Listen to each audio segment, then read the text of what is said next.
one of the brain hemispheres sees more than the other. That is the one that I've designated the master, and is the right hemisphere.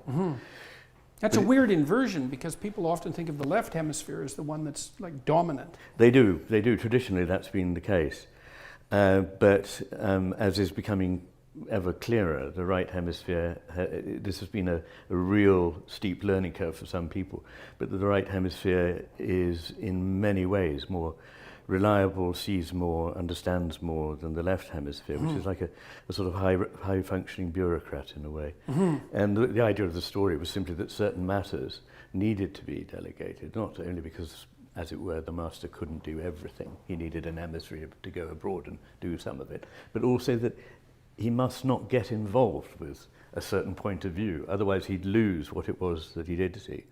So that's what I'm really saying there, is that there's a good reason why, evolutionarily speaking, the two brain hemispheres are separate. And when you say it doesn't get involved, what's the advantage of that detachment from the involvement? Well, it's that Ramon y Cajal, who you know is a great histopathologist, one of his findings was that in primates there are more inhibitory neurons than in any other animals, and there are more in humans than in any other primate. And there are many more... And that's speaking proportionally. Proportionately, and there are more kinds as well. So we think that about 25% of the entire cortex is inhibitory. Right. So it's a very strong effect. And the corpus callosum seems to be very largely, in the end, inhibiting function in the other hemisphere.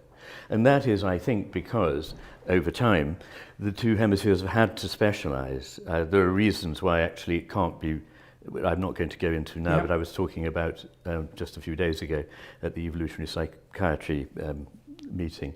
But there are reasons why the corpus callosum has had to become more selective and to inhibit quite a lot of what's going on in the other hemisphere, because it enables the two to do distinct things.